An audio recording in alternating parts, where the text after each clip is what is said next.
How you guys doing today? Man, just living a dream. It's good to be here. I've been a long Yes, time sir. viewer.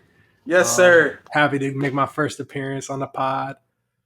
Yeah, this isn't my first appearance. I'm happy to be back. It's been a while.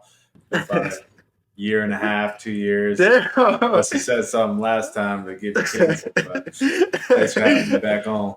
Hey, You either right on the money or nigga, you might as well shouldn't even say remember that one time his neighbor was telling him to turn it down? Yeah, you might That's have to that run a was replay on that. That was That shit was one of the hilarious. best moments that in was good Six Man content, Blitz y'all. history. Oh, yeah. No question.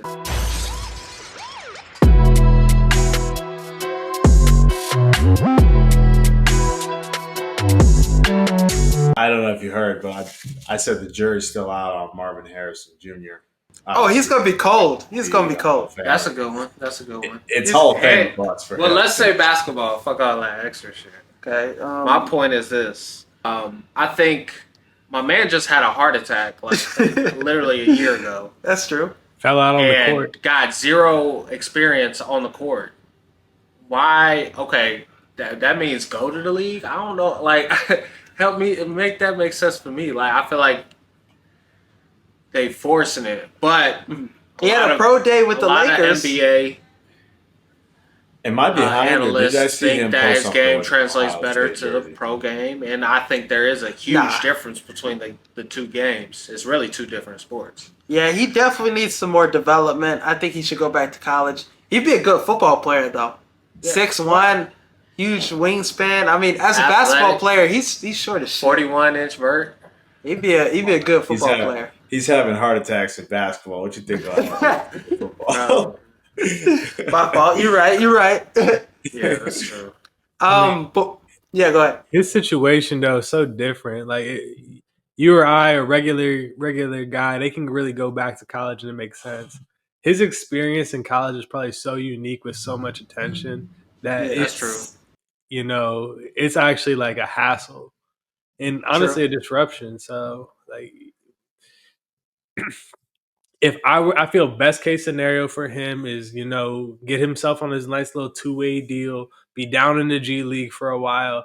G League gonna be on ESPN, Oh yeah, and let him develop like that way. He's gonna get That's some true. tick. He's gonna get some run. He's gonna be a role player who's gonna need to be like a scrappy guard to fight his way into the league, and let him kind of go on that career trajectory. It might be real tough sailing in the G League for him because oh everybody's yeah. going to be trying to get some of Bronny. That's for sure.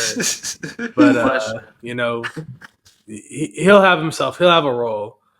He'll have a role somewhere. Well, at I this think point, so it's too. clearly ticket sales. Yeah, we all know his ceiling. It's not very high. Scottie Even if Pippen signed. even if it eventually could be high, like he's got this heart issue. You know what I mean? I hate to pigeonhole him, but it just doesn't make sense. It's ticket sales. Why else would we be even having this conversation? That's That's fair. true.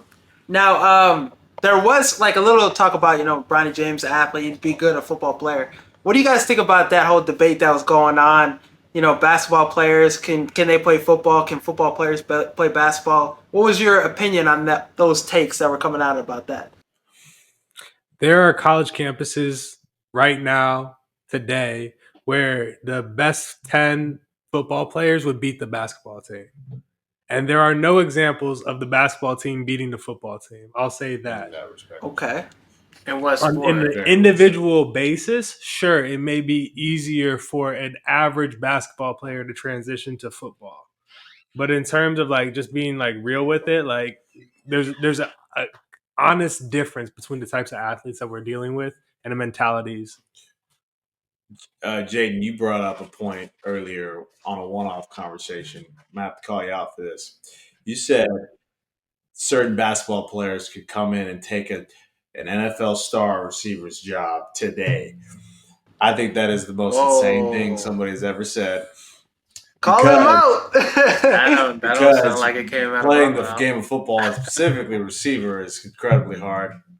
And it's True. not just being fucking tall and being able to jump. You're talking about routes, being able to catch. Not only just catch, but with equipment on. It's not something you can just walk in and do. create separation, understand route concepts, different dissect defenses. Is A big-ass playbook, all the calls. That's why players like Cooper Kupp or Wes Welker, these players are stars because not just because of their athletic ability, but because of their mind. And you can't just bring a player like even Anthony Edwards. I think he is amazing, but like at the end of He'd the be day, cold. I we're think he would be talking cold. years and That's maybe years a of bad development example. of talent. Fathers have played. Some of these guys have been watching film since they were 2 years old. We're talking about a game that should be respected, not just being able to jump from one to the other. No, it's not. It's not that kind of game. Okay, that's fair. Great And there's breakdown of definitely that. some truth to that. I never said they would take a star receiver's job. I You would might say have. there was some players in the receipts. NBA that can be star receivers. That's what I said. There's some players in the NBA that would be star receivers immediately, no question. And you see that example at the tight end position time and time again. Almost every one of the best tight ends transition from college. But they end up having the right development, the right coaching, And you got a lot of guys played basketball in college. And Keon Coleman played in Like college. Julius You have Peppers. plenty of basketball players who I see it who have that physicality piece. It's not the majority though. Oh, I agree with that wholeheartedly. But the difference is the mentality, like Jay Shaw just mentioned. We don't know what these guys will look like when they put them pads on. And to your point, Jacob, I have seen a lot of freak athletes look real goofy once they put the pads on. Draymond Green, you see that video of him running that route? And Charles Barkley, Every single he was person on, this podcast has played football with Tarzan that's played like Jane. yeah, Every single we've all seen it. It's totally I've seen different. It's Dez totally Bryant. different once you get in the I've gridiron. seen dogs that just look the part. We talking about the guys like Charles Barkley who went on Shannon Sharp and said Uncle Say. he had after practice one of football. He said he loved football more than basketball to this day. But after practice one, he quit. He said, Yeah, they did the Oklahoma drill, and he said, "Yo, we got to do this again tomorrow. Let me turn my shit in now." And that's how a lot of basketball players are created. The From football the grind. YouTube, I mean, they the put sports pads are on, completely have to different. be physical. One is football was created to prepare men for war. Mm-hmm. Basketball is a finesse game that was created after that, and it's more finesse. Mm-hmm. Right. Totally different mentalities. Absolutely, and I don't think just literally two ends of the spectrum. So I don't think just because you're a good high school football player, that means that, and you end up going to the NBA, that means you're going to be an exceptional NFL player. Like the kid out of Minnesota, what's his name? He was Mr. Football in Minnesota. Suggs. you're talking about Jalen Suggs, yeah.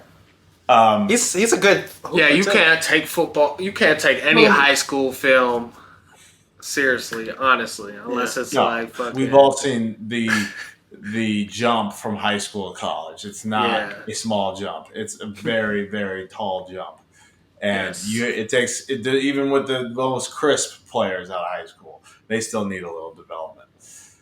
The one hooper I did want to see play football though, dude from North Carolina State, that big ass, power forward, he needs to play DJ football. Burns, Yeah.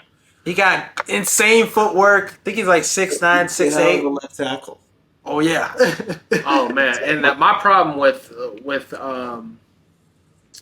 basketball players is they all think they're going to the NBA, and when you look at what the NBA has, it's 5 niggas on the court for one team at one time, and it's a global game. Yeah. It's 30 teams. Nigga, do the math. Y'all ain't going to the league. This nigga, you need to go pick up a football and figure that out because you only competing with American talent, and there's 53 players on a roster, and there's 32 teams, and niggas get hurt. Niggas is getting hurt right now preparing. Like the turnover is so crazy. Your opportunity, if you're going to go anywhere, is going to be in that. If you a tweener, you know what I'm saying, or anything below that. Because if you're a 6'4" wing, and yeah, you're athletic, but there's guys 6'6" and 6'7" that are wings, even all the way up to 6'10" that are doing everything you can. It might make sense to pivot. Maybe. Yeah.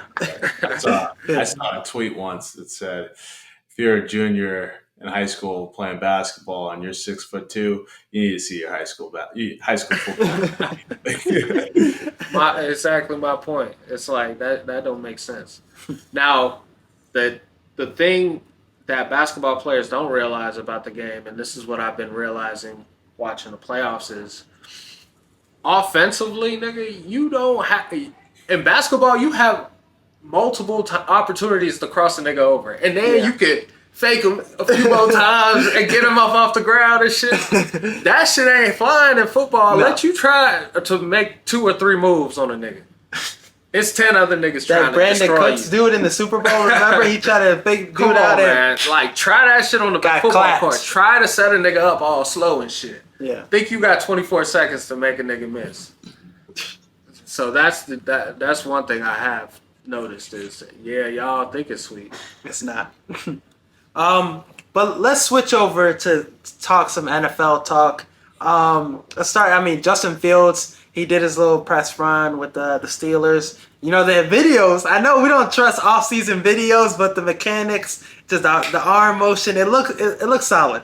He's got his right foot in front of his left foot. I was watching it. That make it look solid. Just some little instances he wasn't doing before. But so my point with this is, I think the Steelers should start Justin Fields over Russ. Personally, because you got a young team. You just nailed a good draft class. Got a lot of talent. Why have Russ out there? Let Justin Fields hit the ground running. The offense fits in better, too. Arthur Smith, the style they have, Tennessee, Marcus Mariota, he's worked with running quarterbacks before. He could, make a good offense around Justin Fields. The running backs they have are solid as hell, too. So I think it just makes more sense for me if I'm Mike Tomlin and the Steelers to start Justin Fields. What do you guys think about that? I think Steelers are always win now. They will always be win now. And I want to see who wins the job on the field. The viral clip we're talking about with Justin Fields throwing motion, I had to watch it 3, 4, 5 times trying to figure out. I ain't never seen it yet. I'm like, it looks like Justin Fields to me for the most part. It's all propaganda. I saw no pass rush. So yeah, that's my thing is like, that nigga was actually pretty good throwing the ball in the first half. It was when the fourth quarter came, we could not throw the ball at all. Yeah. So, if the Pittsburgh Steelers aren't interested in passing the ball in the fourth, I would start Justin Fields. Well, what's the gap? How much better is Russell Wilson now, the 2 quarterbacks, than Justin Fields? As a passer, I think it's pretty far apart. You think so? Especially after last year. Looking at what Russell did last year, he had a pretty good better year with Sean Payton. Russell did have a good year, and he didn't have much to work with either. Look at what Justin did with less to work with, more to work with in some areas. Yeah. With more to work with, right? He did better than what Justin did. And he also had a coach who, rightfully so, I guess, but Sean Payton wasn't in his corner all year, obviously. It's tough to perform at a high level, and they still won games. They didn't look terrible out there. They're in the playoff hunt. Exactly. So I think you obviously have to go with Russell, even if Justin Fields looks amazing in preseason. You got a quarterback who should be, I think, a Hall of Famer. But the better question is, has he played himself out of that Hall of Fame conversation? And if so, what does he have to do in Pittsburgh to come back into that conversation? He has to win. He has to, put up, numbers. Win a playoff game, shit. Which I don't know in the AFC, that shit's gonna be tough. I think you could definitely play yourself out of the Hall of Fame conversation. The Steelers can win a playoff game. Fuck you think so? What? The Steelers got to the playoffs last year. Yes. All right. Are they beating Cleveland, Are they beating Yes. Baltimore, the Bengals? They've been doing it. That's all I gotta say. In the playoffs, Mike Tomlin, his coaching style, he Yeah, needs to be he's- studied, and he's an unequivocal Hall of Famer. Yes. Yeah, for sure. let's get it to the fourth and let my pass rush go to work. Shit. Their defense is going to be solid offensively. They should be better. They, Way you know, better offensively. No Mason cheaters. Rudolph isn't their He's coach. the epitome of defense wins championships. Like Mhm. every year, you cannot score more than 20 points on them, and that gives your offense, even a offense led by Kenny Pickett or Mitchell Trubisky, that gives your offense confidence. And you know, hey, regardless, we're going to be in every game. To have that as a coach is a cheat code, and that's why they have no season of the past 10 years or whatever it is that it was a losing record. Every year they're always above that 500, either well above it or just there. But still, it's very impressive. So you guys think Russ will win more games for the Steelers than Justin Fields? You think the playoffs? What's the expectations for the Steelers team next season? I think playoff hunt, definitely. I think Cincinnati finishes fourth in that division. Damn. That's a hot take. I think Cincinnati finishes fourth in that division, and then we're gonna see how it plays out with the other three. They have an opportunity to win the division though, either way. They always finish like pretty well doing in the division. They always, either split or win more games. So yeah, they're a tough team to beat within that division. So Steelers, no Mason Rudolph, no Kenny Pickett. Whether it's Justin Fields or Russell Wilson, it's an upgrade at the quarterback position. So it's gonna be interesting to see how it plays out for them. One thing I saw on First Things First sports show, Nick Wright said Caleb Williams could lead the Chicago Bears to a Super Bowl. What are our thoughts on that? Hot take, right? Year one? Year one. I think it's a little overzealous. Is this guy a Bears fan? Because No, he's not a Bears fan. But how he broke it down was the Sounds first like- 9 games. The It first sounds like- 9 games. it Go sounds ahead. like something I said yesterday. But I'm No a platform. overzealous Bears fan. Yeah, I mean the first 9 games we have like our opponents. We could easily go 7-2. Got the Texans, got the Colts, the Rams, but other than that, Patriots, Commanders, Cardinals, some teams that we could beat up on for real. So it's not impossible. So what are realistic expectations for Caleb Williams then? Playoffs at least? I like to see him make some noise, much like Green Bay did last year. Get a deep playoff run and get close. I'd be pleased with that. But you got to build in the rookie margin of error. Yeah. And you also have to take into consideration this is a 17-game series season. This ain't college where you 12 games. It's a totally different animal. Look, after the draft, if you would have told me that C.J. Stroud was going to lead the Texans to the AFC Championship game, I would have looked at you the same way that everybody looked at this guy that just said that. So it's not outside the realm of possibility. We have the best team ever, I think, to have a first-round draft pick into it. We've made some very notable upgrades on the offense. The defense, We have no holes God willing, offensively. the defense, if they play as good as they played towards the end of last year, if they just keep that up, we're going to have a very exceptional team. Yeah. And we were just talking about this on the last episode. How many teams in the NFC will we take above the Bears? And I think it's really, you got to take Detroit because they won the championship they won the division last year. But honestly, if there's an argument to be had, I think we could beat Detroit twice, maybe in the playoffs too. We have their number. We could have beat them last year Beat twice them 3 with times. Justin Fields. if it comes to that, Caleb, if he's really like that, but the 49ers and the Eagles, maybe the Rams are probably the only 3 teams. Packers too. I take us over the Cowboys. Yeah, We said that too. I have to see it before I go and crown us that early. If we But see them in the playoffs, I I know who think I'm taking. to win a Super Bowl with a rookie quarterback would be crazy. And I think we're still a piece away defensively from being like that team that could do that with a rookie quarterback. You know what Or I'm we saying? just need one guy to step up. Maybe But the Booker guy Caleb hits. is Dexter the Messiah. ascends. So we talking about the true chosen one here. This nigga real life was born to play quarterback for the Chicago Bears. He's Chicago's Lord and Savior. I mean, And we're doing this again, guys. We just We did did it it with Mitch. We did it with Justin. And This nigga had an apartment in high school, bro. I've He been knew, very like vocal he's about- been on a regimen since 8th grade. he's been literally incubated to be. Look at his throwing. Go watch Justin throw that motherfucking ball like you did, and go watch Caleb. The anticipation's there, yeah. You tell me he not the Messiah. The aura is Fuck is you, high. Man, what? You see that? We also needed a quarterback. Ball he that throws. we haven't really seen a quarterback in Chicago that just not give a fuck about what anybody thinks of him.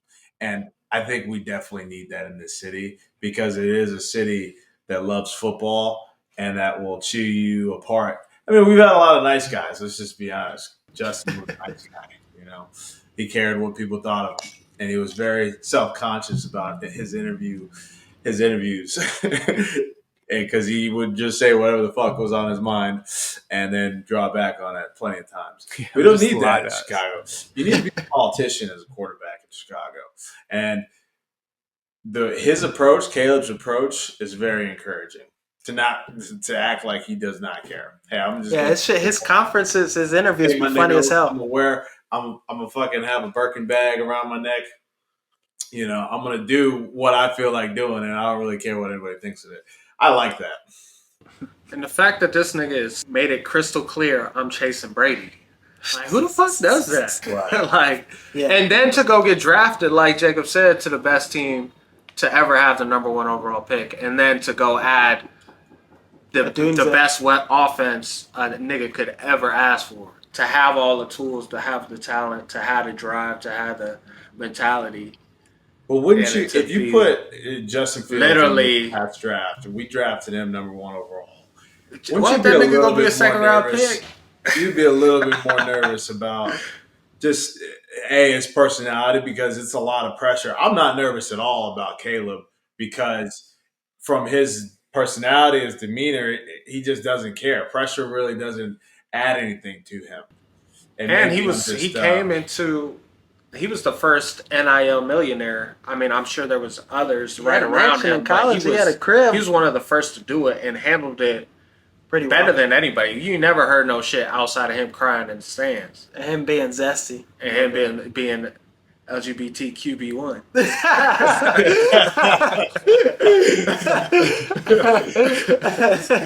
Hey, no, you ain't heard shit else. LGBTQB1. That's it. That's all That's you've my heard. dog. I painted my nails the other day. That shit kind of look hard. I might have to I had a. switch Let me lanes. see. Pause. Let me see what you got going on there. Nah. I got That, a nail salon. I got a nail salon right next to my barber shop, so we good. Okay. Fuck You it. just go one in, Yeah. one in, Yeah, one, I'm and one then out. in, one out. Pregame. Get in there. Be in Soldier Field. Right, we gonna be in a tailgate.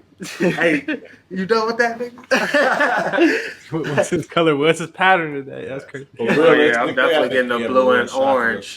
12-5. Yes. I think 12-5 is not an exaggeration by any means. No. It's I think really Which gonna is come crazy. down to Green Bay, honestly. Look at our schedule. We have an opportunity. Our schedule is If pretty we just fair. Play consistent. We'll be fine. we gotta split, or we gotta split with Green Bay. I think we can. We could beat them at We Soldier can't Field. I lose think. twice to them niggas. Ever again. Nah, see, the thing about our schedule that's interesting is no NFC North opponent till week 11. And it's gonna be a bloodbath towards the end of this year. Towards the end of the season, that's when the schedule's hard. And But that's good for Caleb to get his confidence. It isn't though, because it's a long ass season, nigga. Your season just started. True. Is what you're telling me, week 11. So It's a long season. his season would be ending right now, especially his senior year, because they ain't do shit, Yeah. So, all right. or his junior year, I should say. So, quick little thing. I'm going to do a little over-under thing with y'all. I'm going to name one thing and let me know if it's going to be, you're going to get over that or under that. So, Montez Sweat. Over under 15 sacks. What you got to think? He had 12 this year. 15 is a lot of sacks. That's a lot of sacks. We need him to, though. He the first player in NFL history to lead 2 teams in sacks in 1 year. Yeah. Crazy numbers. Yeah. I give him 15. We need somebody on the other end to really step up. Yannick, Give me 15. 15 on the dot. Marcus Walker. He gonna give us like 4. He need to step up, or We need. Dexter. I think he'll get a lot of sacks, but 15 is a lot. I think the better over-under would be like 12 and a half. Okay. 12 and a half. I mean, that's what he had last year with like Commanders and Bears together. We need him help because if the market, like, we don't have that 1-2 punch right now. We so don't. He's going to get 100% of the touch in every single game and damn near every snap. So with that in consideration, they got to give him a number 2 to kind of take that pressure off him, or else he might be around where he was at last year, honestly. All right, Cole Kmet, over 7 touchdowns or under? Ooh, it's gonna be tough. I think his TDs will be higher. His yardage will be down from last year. He had 700 yards last year, 719. I like the two tight end packages we can run on the goal line too. Shane Waldron loves him too. That's what he likes to do. I really hope Caleb falls in love with throwing Kmet the ball, because we've seen in the past that is a winning recipe for exceptional quarterbacks, is that having a really good relationship with your tight end. Obviously, we've seen that with the dynasty with Brady, or seeing that with Mahomes.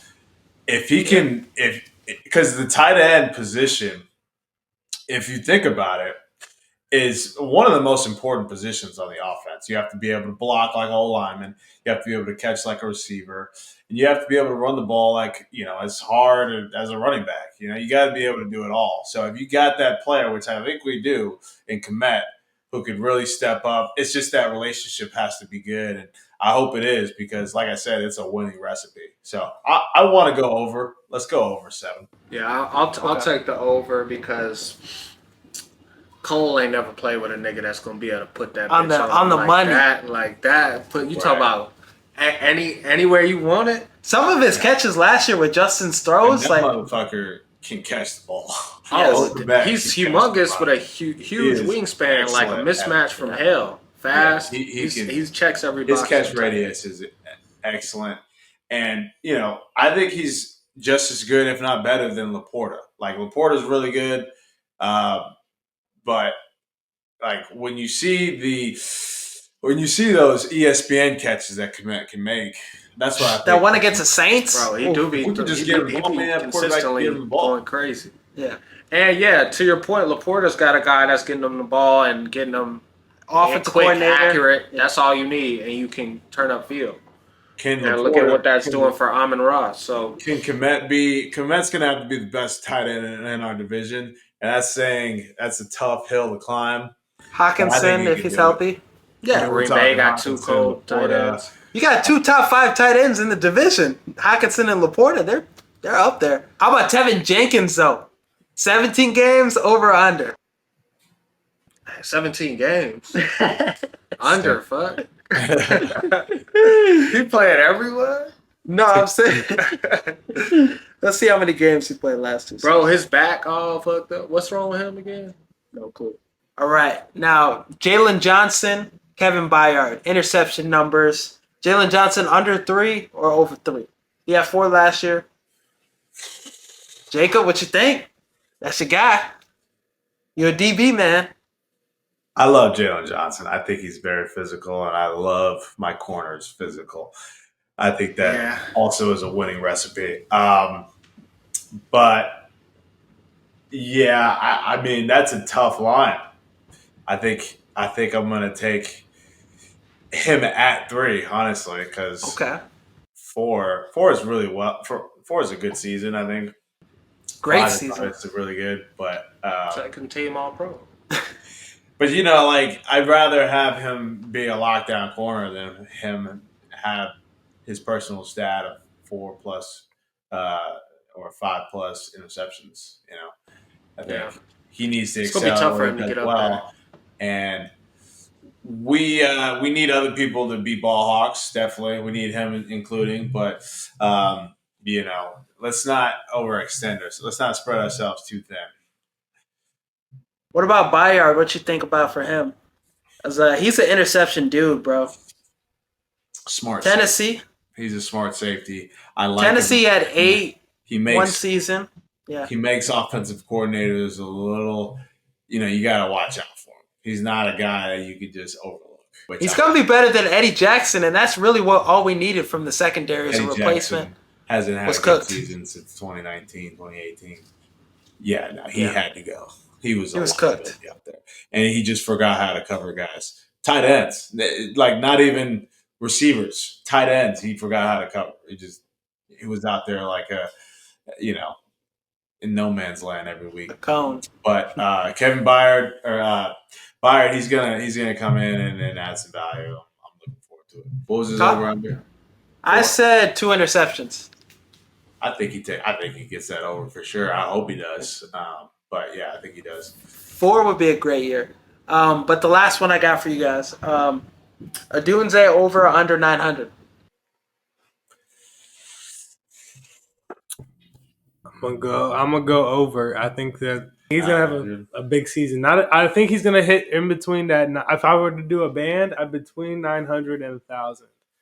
But is that more or less than what DJ Moore is going to have?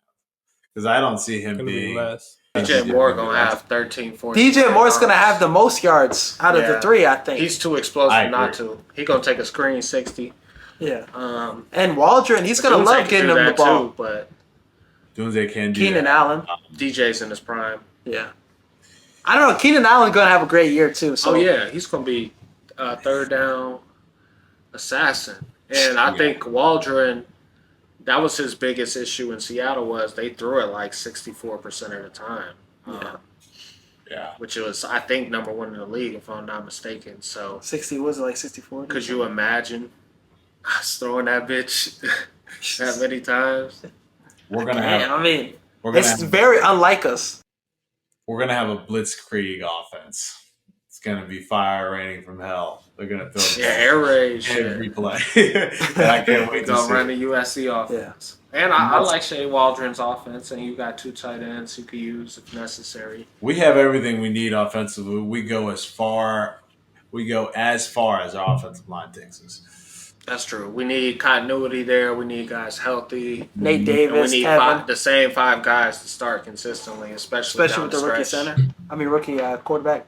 So, but it's going to be interesting to see how all those play out. We'll put that out, put that content out there for you guys. Let us know in the comments what you think. But that's all we got for the show today, guys. Thank you guys for watching. Thank you guys for listening. Thank you, Jay Shaw and Jacob, for hopping on with us, giving us your great analysis and great discussions. But yeah, make sure to like and subscribe on the channel, Chi-Town Blitz and Six Man Blitz. Stay updated with our content, but that's all we got. But this next year, I think this will be the best division in football.